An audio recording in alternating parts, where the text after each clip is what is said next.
டிவிக்கு தலைவர் விஜய் அண்ணா அவரோட ஃபோட்டோவை போடும்போது தான் எனக்கு ஒரு செம்ம ஹாப்பி. அவரோட ஃபோட்டோலாம் போட்டாலே ஒரு மாதிரி உற்சாகமாயிடும். தளபதியை பண்ணுறோம், தளபதியை பண்ணுறீங்க. ஆமாம்.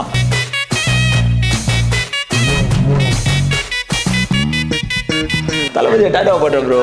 பாருங்க நீ அப்போ இந்த மென்டாலிட்டியில் ஒரு வீடியோ உட்காந்து இருப்பாரு. நீங்கள் தான் டிவி மாத்திரை போட்டோம் ஒரு வாட்டி. எனக்கு தெரியாது பவராக இருக்கும் போல், சாடாமல் அந்த அளவுக்குலாம் போட்டால் உதிரும் போல் இருக்குது. நம்ம சாதாரண மாத்திரை போட்டால் அந்த அளவுக்கு இல்லை, ஆனால் வாங்குற மாத்திரை ரொம்ப பவராக இருக்கும் போல தெரியுது. மாத்திரை அதை போட்டு ஒரு நாள் கை ரொம்ப உதிர்ச்சு. அப்போ பயந்தேன், ஐயோ நம்ம பவர் முடிஞ்சிச்சு போல தெரியுது, அவ்வளோதான்டா அப்படின்ட்டு. அப்புறம் ஒரு அண்ணன் கேட்டேன், என்னன்னா இப்படி உதிர்த்துனா திடீர்னு தெரியும் நல்லாவே, இப்படி ரொம்ப மைண்ட் ஃபக்காக இருக்குது முடியல அப்படின்னும் போது, என்னடா பண்ண அதுதாடா இதாடான்னாரு. மாத்திரை போட்டியாடா? ஆமாம் மாத்திரை. அப்போ அதனால தான்டா நல்லா சாப்பிட்டு போனோம். அன்னைக்கு மட்டும்தான் நான் பயந்தேன். அப்புறம் தான் தெரிஞ்சுக்கிட்டேன், ஏன்னா எங்களுக்கு கை ஒத்துறவே கூடாது.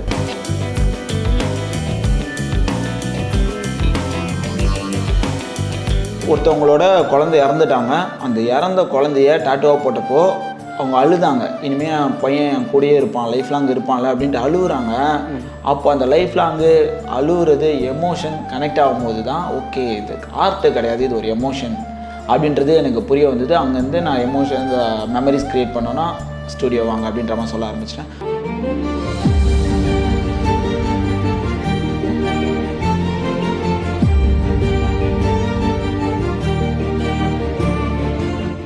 வீரா டாக்ஸ் நேயர்களுக்கு வணக்கம்.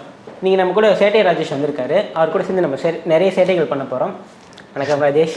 வணக்கம் பிரதர். சேட்டை ராஜேஷ் நல்லா இருக்கா இல்லை ராஜேஷ் நல்லா இருக்கா? ராஜேஷ் சேட்டை ராஜேஷ் தான் பிடிச்சிருக்கு. ஓகே, நான் வந்து உங்கள் பேர்லேருந்தே ஸ்டார்ட் பண்ணிடுறேன். சேட்டை ராஜேஷ்ங்கிற பேர் உங்களுக்கு எப்படி கிடைச்சிது? அது ஆக்சுவலாக நம்ம வச்ச பேர் கிடையாது, பெண்கள் வச்ச பேர். அப்படியே சொல்ல முடியாது. நம்ம சும்மா இல்லை ஜாலியாக அது மாதிரி வந்து கலாய்க்கிறது, ஸோ ஃபன் பண்ணுறது, இந்த மாதிரியான ரீசன்ஸ்னால வைபா அப்படி சேட்டை பிடிச்ச பையன்பா அப்படின்ற மாதிரி நியூஸ் சேனலே வச்சாங்க ஒரு டைமில். சரி அது நல்லா இருந்தது, அவங்க தான் நல்ல பேரை சூஸ் பண்ண அப்படின்ட்டு மீடியா வச்சதுனால அந்த பேரை சூஸ் பண்ணிக்கிட்டேன். இப்போ வந்து அடைமொழியாகவே வந்துருச்சு. ஆமாம், இப்போலாம் வந்து ராஜேஷ்னு சொன்னாங்க, இந்த சேட்டை ராஜேஷ்னு சொன்னாலும் தெரியுது. சரி, ஓகே ராஜேஷ். இப்போ வந்து எத்தனை கோடி ரூபா நீங்கள் சேர்த்து வச்சுருக்கீங்க டேட்டூ போட்டு? கோடியா? கோடி தான், கோடிகளில் கோடி இல்லை பொருள்லாம் வேணாம், வர அமௌண்ட்டை சந்தோஷமாக செலவு பண்ணி சந்தோஷமாக இருந்துக்கிறோம். சேர்த்து வைக்கிற சீன்ஸ்லாம் கிடையாது. நாளைக்கு சம்பாதிக்க முடியுமான்றவன் தானே சேர்த்து வைப்பான். நம்ம சம்பாதிச்சிடலான்றவன் என்ஜாய் பண்ணால் போதும். நாளைக்கு இருக்கானே தெரியல, எதுக்கு சேர்த்து வைக்கணும். ஸோ அதனால் சேவிங்ஸ் அந்த மாதிரிலாம் கிடையாது. பிஸ்னஸ், ஒர்க்கு, என்ஜாய்மெண்ட், ஹாப்பினஸ் அப்படியே. இப்போது நிறைய டேட்டூ தான் பண்ணிட்டு இருக்கீங்க. எஸ். ஃபஸ்ட்டு உங்களுக்கு நீங்கள் ஏன் டேட்டூ ஆர்டிஸ்ட் ஆகணும்னு நினச்சிங்க? நம்ம எல்லாரோட மைண்ட்லேயும் ரெஜிஸ்டர்டாக இருக்கணும் அப்படின்ற மாதிரி ஒரு ஃபீலு. ஆக்சுவலாக நான் டேட்டூ ஆர்டிஸ்ட் ஆகிறதுக்கு முன்னாடி ஆக்டிங் தான் ட்ரை பண்ணேன். ஆக்டிங் தானே நல்ல ஒரு ரெஜிஸ்டர்டாக இருப்போம், எல்லாருக்கும் தெரிஞ்ச ஒரு பிரபலமாக இருப்போம். ஸோ லைஃப் லாங் நம்ம படத்தை பார்க்கும்போதோ நம்ம ஆக்ட் பண்ண பார்ப்போம், ஞாபகம் வரும். அந்த மாதிரி இருந்தால் அதை ட்ரை பண்ணிட்டு தான். பட் எனக்கு ஆர்ட் ரொம்ப பிடிக்கும். நான் டேட்டூ போட்டுக்கிட்டேன். நிறைய பேர் என்னை டேட்டூ ஆர்டிஸ்டான்னு கேட்டாங்க. சரி இந்த வார்த்தை நல்லா இருக்கேன்ட்டு ஆர்டிஸ்ட் ஆகிட்டேன். ஸோ ஆர்டிஸ்ட் ஆகிட்டு எனக்கு டேட்டூ ஆர்ட் நாலேஜ் இருக்கிறதுனால அதை டேட்டூவில் இம்ப்ளிமெண்ட் பண்ணும்போது ஸோ அவங்களுக்குள்ளேயும் நம்ம லைஃப் லாங் ட்ராவல் பண்ண போகிறோன்ற ஒரு சிம்டம்ஸ் எனக்கு இனிஷியல்லே தெரிஞ்சுது. ஸோ இது மூலியமாகவும் நிறைய பேரோட லைஃப்பில் கூடிய ட்ராவல் பண்ணலாம் ஸோ அப்படின்ற மாதிரி அந்த ஆர்ட்டில் இருக்க ஒரு அட்ராக்ஷன்னாலேயும் டேட்டூ ஆர்டிஸ்ட்டாக மாறிட்டோம். அப்போ உங்களுக்கு வந்து பேஷன் வந்து டேட்டூ கிடையாது, மூவி நடிக்கணும்னு ஆசை. பேஷன் அதுவாக இருந்தது, கரெக்ட். மூவி நடிகர் தான் பேஷன், ஆர்ட்டு ப்ரொஃபஷனல். சரி, ஓகே ராஜேஷ். நான் வந்து உங்களை பார்த்த வரைக்கும் வந்து நீங்கள் நிறைய டேட்டூ பண்ணியிருக்கீங்க, நிறைய ஊருக்குலாம் போயிருக்கீங்க. இப்போ மெயினாக பேசணும்னா மலேசியா டூர் போயிருந்தீங்க. ஆமாம், ரைட்டா? அது வந்து தமிழ்நாட்டை விட அங்கே மக்கள் வந்து உங்களுக்கு அதிக வரவேற்பெல்லாம் நிறைய கொடுத்தாங்க இல்லையா? தமிழ்நாட்டை விடுன்னு சொல்லக்கூடாது, ஏன்னா சொந்த ஊர். ஸோ ஆமாம், தமிழ்நாட்டுக்கு ஈக்குவலாக சொல்லலாம். ஸோ அப்படின்னும் பொழுது தமிழ்நாடு ஈக்குவலாக இப்போ நான் இருக்க ஊர்லேயே வந்து சப்போர்ட் கிடையாது, வேறு நான் இல்லாத ஊரில் போயிட்டு கிடைக்கிறதுன்றது ரொம்ப வேறு. அது வேற ஒரு ஃபீல் தரும் இல்லையா? யாருனே தெரியாத இடத்துல போயிட்டு இப்போ நம்மளுக்கு தெரிஞ்ச மாதிரி பழகுறதுன்றது ஒரு படி மேலே தான் அவங்க எப்படியோ. ஸோ அந்த மாதிரியான அவங்க அன்பும் வரவேற்பு கேரிங் இதெல்லாம் பண்ணும்பொழுது ரொம்ப டிஃப்ரெண்ட்டாகவும் அதிக லவ்வையும் பார்த்தேன். மிஸ்ஸிங்லாம் இருந்தது ரொம்ப. சரி ராஜேஷ், இப்போ வந்து நீங்கள் டேட்டூவில் நிறைய அச்சீவ்மெண்ட்ஸ் பண்ணியிருக்கீங்க. உங்களுக்கு மனசார நான் இதை பண்ணது எனக்கு ரொம்ப பெருமையாக இருக்குது அப்படின்னு ஏதாவது அச்சீவ்மெண்ட் இருக்கா டேட்டூவிலே உங்கள் லைஃப்லேயும் சரி எதிரியா ஒன்று? ரொம்ப ஃபஸ்ட்டு எமோஷ்னலாக சொன்னால் ஒருத்தவங்க இல்லாதவங்க, நான் டேட்டூ வந்து நான் எப்பயுமே நான் சொல்லுவேன் ஆர்ட்டு கிடையாது, அது ஜஸ்ட் ஆர்ட்டாக நான் பார்க்க மாட்டேன், அது ஒரு டேட்டூவாக பார்க்க மாட்டேன், மெமரியாக தான் பார்ப்பேன். ரொம்ப அது அழியாத ஒரு மெமரியாக தான் பார்ப்பேன். அப்படின்னும் பொழுது எப்போ அதை மாதிரி நான் பார்க்க ஆரம்பிச்சேன்னா ஸோ ஒருத்தவங்களோட குழந்தை இறந்துட்டாங்க.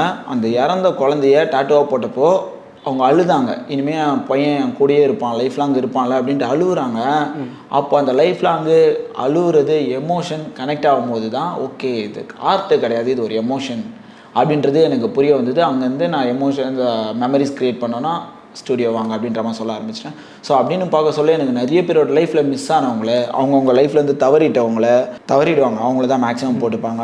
இல்லை பேசாமலே இருப்பாங்க, ரொம்ப நாளாக பேசாமல் இருந்துக்கிட்டே இருப்பாங்க, அவங்க பேசவே முடியாத அளவுக்கு போயிடுவாங்க. ஸோ அப்படிப்பட்டவங்களை போடும்போது தான் அந்த எமோஷன்ஸை புரிஞ்சுக்கிட்டு பண்ணதுனால எனக்கு ஒரு டேட்டுவுமே பெஸ்ட்டு தான். ஸோ அது வந்து எமோஷனாக. ஸோ ரொம்ப ஹாப்பியாக ஃபீல் பண்ணதுன்னு பார்த்தா நம்ம டிவிகே தலைவர் விஜய் அண்ணா அவரோட ஃபோட்டோவை போடும்போது தான் எனக்கு ஒரு செம்ம ஹாப்பி. அவரோட ஃபோட்டோலாம் போட்டாலே ஒரு மாதிரி உற்சாகமாகிடும்.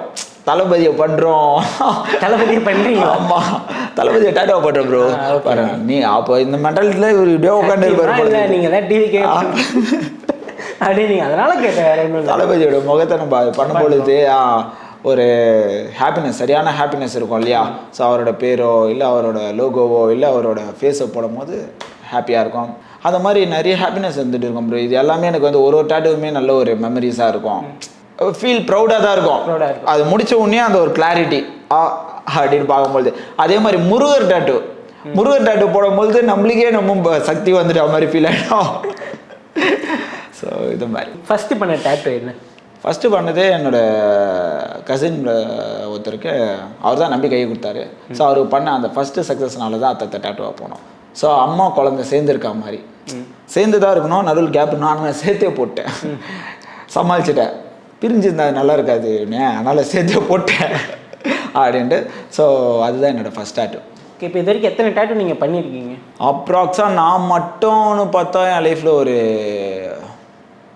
எப்படியோ ஒரு 20,000 டேட்டூஸ் பண்ணிருப்பேன். 15,000 கிளைண்ட்ஸு 20,000 டேட்டூஸ் பண்ணிருப்பேன். ஏன்னா ரிப்பீட் ஆகிருப்பாங்க சிலர் அந்த மாதிரிட்டு. என்னோடய ஸ்டூடியோஸில் பார்த்தோன்னா எப்படியோ 45,000 50,000 ப்ளஸ் டேட்டூஸ் பண்ணிருப்போம்.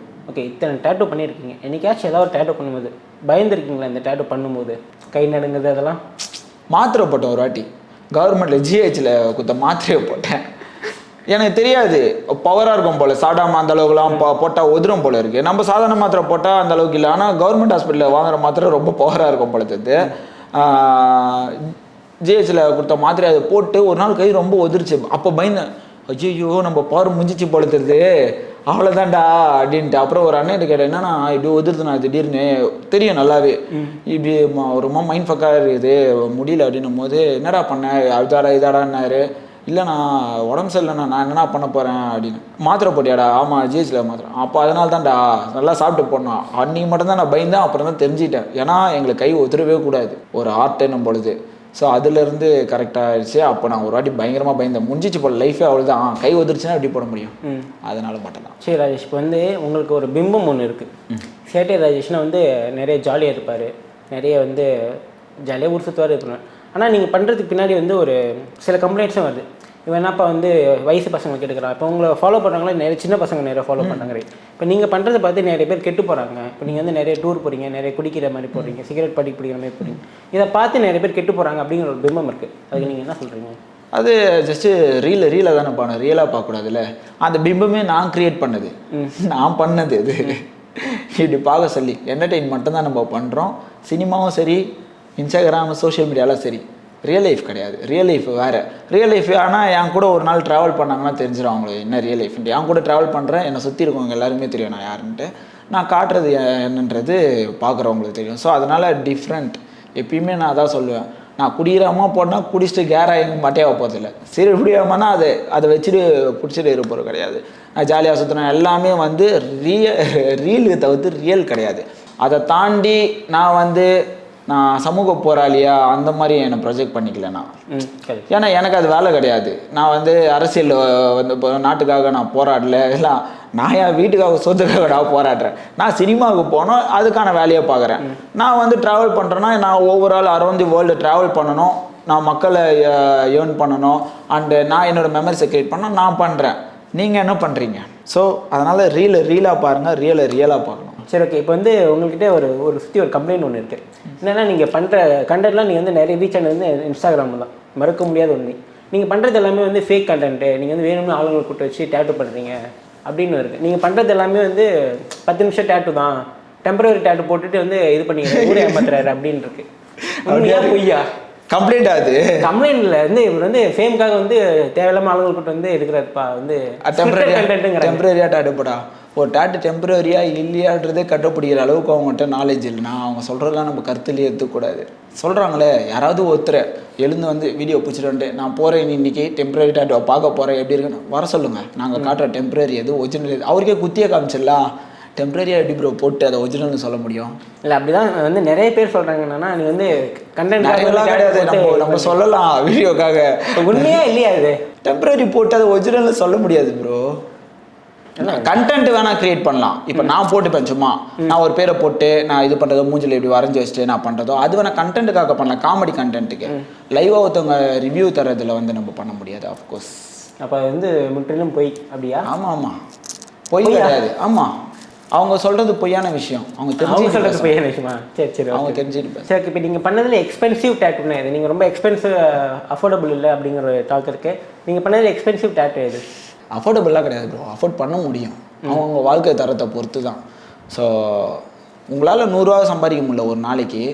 இப்போ நான் 1000 ரூபா சொன்னால் உங்களுக்கு எக்ஸ்பென்சிவ் ஆகுது இல்லை ப்ரோ. உங்களால் 100 ரூபாவே சம்பாதிக்க முடியாதுன்றேன், அப்புறம் நீங்கள் 1000 ரூபாய் எக்ஸ்பென்சிவ் தானே. உன் வருமானத்துக்கு கீழே இப்போ தண்ணிக்கு நீ வேணுமா உங்களுக்கு? உன் வருமானத்துக்கு கீழே உன் வருமானத்தில் 10% நீ செலவு பண்ணனா தான் அது அஃபோர்டபுள். ஸோ என் ஆட்டுக்கு நான் ஒரு ஃபிக்ஸ் பண்ணி வச்சுருக்கேன். அந்த அமௌண்ட்டை ஃபிக்ஸ் பண்ணி எதுக்காக நீங்கள் இவ்வளோ லோவாக டாட்டு போகிறீங்க? ப்ரைஸு குவாலிட்டி இருக்காதா, இல்லை எக்யூப்மெண்ட்ஸ் இருக்காதா அப்படின்னு கேட்டவங்களும் இருக்காங்க, நீங்கள் ரொம்ப எக்ஸ்பென்சிவ்னு சொன்னவங்களும் இருக்காங்க. இங்கே எல்லா மக்களோட பொருளாதாரமும் வந்து அவங்களோட வரவு வந்து ஒரே அமௌண்ட்டு கிடையாது. பயங்கர இறக்கம் இருக்குது, பயங்கர ஏற்றம் இருக்குது. அவங்கவுங்க வருமானத்தை பொறுத்து தான் நான் எக்ஸ்பென்சிவா ப்ரைஸ்லெஸ்ஸான்றது. சரி, உங்கள் கடையில் எவ்வளோ தான் அமௌண்ட்டு ஒரு டேட்டு பண்ணுறதுக்கு? மினிமமாக 800 ரூபாலேருந்தே போடலாம் ப்ரோ. ஹையஸ்ட்டு எவ்வளோ வேணாலும் போடலாம். நான் ஹோல் பாடி மண்டியிலேருந்து கால் வரைக்கும் நான் போடுறேன்னா கண்டிப்பாக நான் ஒரு 5 லட்சம் நான் கேட்பேன். 5 லட்சம் 3 லட்சம் கேட்பேன். ஏன்னா இதை போட்டு முடிக்கிறதுக்கே எனக்கு நான் கண்டினியூஸாக ஒரு நாளைக்கு 12 மணி நேரம்ன்ட்டு நான் 30 நாள் வேலை செய்யணும். 30 நாள் டெய்லி என்னால் வேலை செய்ய முடியாது, டெய்லி அவங்களால போட முடியாது. இந்த 5 லட்சம் சம்பாதிக்கிறதுக்கு ஒரு பெரிய ஜேர்னியாக ஆகிடும். ஸோ அவ்வளோதான். இந்த டேட்டில் வந்து நம்ம பயமாக கொடியனெல்லாம் நம்ம அப்படியே சம்பாதிச்சு போக முடியாது. டைமிங் தான் காசு. நீங்கள் பண்ணதில் எக்ஸ்பென்சிவ் எது? நீங்கள் பண்ணதில்? நான் பண்ணதில் எக்ஸ்பென்சிவ்னு பார்த்தீங்கன்னா ஒரு 3 லேக்கில் போட்டிருக்கேன். 3 லேக் போட்டிருக்கேன். அது என்னென்னா அதான் அந்த டேட்டு முடியாது. பாடி இப்போ ஃபுல் முதுகு போடுறோமா, ஃபுல் முதுகுலேருந்து நான் கால் அங்கங்கே டேட்டூஸ். ஸோ ஹோல் பாடி அவர் 0வாக வந்தார், அங்கன்னு போட்டோம். இந்த அங்கன்னு போட்டது ஒரு 10-15 நாள் வேலை செஞ்சேன். இந்த 10-15 நாளும் இந்த மாதம் அடுத்த மாதம்னு ஸ்ப்ளிட் ஆகி செஞ்சது ஒரே ஆள்கிட்டேருந்து வந்தது. ஸோ ஒரே ஒரு நாள்னு பார்த்தா அவ்வளோலாம் சம்பாதிக்க முடியாது நம்மளால். குறைஞ்சபட்சமாக ஒரு 30,000. சரி, ஓகே. உங்கள்ட்ட ஒரு லாஸ்ட்டாக ஒரு கேள்வி. இப்போ நீங்கள் வந்து டேட்டூ ஆர்டிஸ்ட் ஹேர் கிளினிக்லாம் கூட ஹேருக்கான இதெல்லாம் பண்ணுறீங்க. ஆமாம், பட் அது வந்து சர்டிஃபைட் அவங்களுக்கு, நீங்கள் எப்படி அதெல்லாம் பண்ண முடியும் உங்களால்? கரெக்ட், இது ஒரு நல்ல கொஸ்டின். நான் பண்ணலை. ஓ, நீங்கள் பண்ணலை? நான் பண்ணலை. நான் பார்ட்னர், நான் பிஸ்னஸ் பார்ட்னர். நான் வந்து என்னால் என்ன எல்லாம் மேனேஜ் பண்ண முடியுமோ அதை பார்த்துக்கிறேன். என்னோட டாக்டர் என்னோட பார்ட்னருக்கு டாக்டருக்கான கீழே இருக்கவங்களும் டாக்டர், ஒர்க் பண்ணுறவங்க நர்ஸு. நான் போய்ட்டு இன்ஜெக்ஷன் வைக்க மாட்டேன். ஸோ பேசலாம், வாங்க பாருங்கள், டாக்டர் தான் கன்சல்டேஷன் பண்ணுவாங்க. நான் ஐடியா கொடுக்க மாட்டேன், நான் ஊசி போட்டுற மாட்டேன், மாத்திரை கூட எழுதி தர மாட்டேன். நான் என்னோடய வேலையை நான் பார்க்குறேன், பிஸ்னஸை மேனேஜ் பண்ணிக்கிறேன். நான் ஒரு ஆண்டர்ப்ரனர்ஷிப் பண்ணுன்றதுக்காக நான் பார்த்துக்கிறேன் தவிர்த்து I am not a doctor, but I own a clinic business. Okay, ஆக்சுவலாக படிக்காதவர் தான் நீங்கள் டாக்டர் வச்சு வேலை வாங்குறாரு. இது கோவம் வரும் அவங்களுக்கு, பார்க்குறவங்களுக்கு. அதுலேயும் சில ஈகோ கிளாஷ் ஆனதுனால தான் அந்த இடத்துலையும் பண்ணுறோன்னு வச்சுக்கோங்களேன். எனக்கு பிடிச்ச ஃபீல்டு ஆக்சுவலி வந்து ஏஸ்தட்டிக்கு, இந்த ஸ்கின்னு ஹேர்லாம் வந்து எனக்கு ரொம்ப பிடிக்கும்.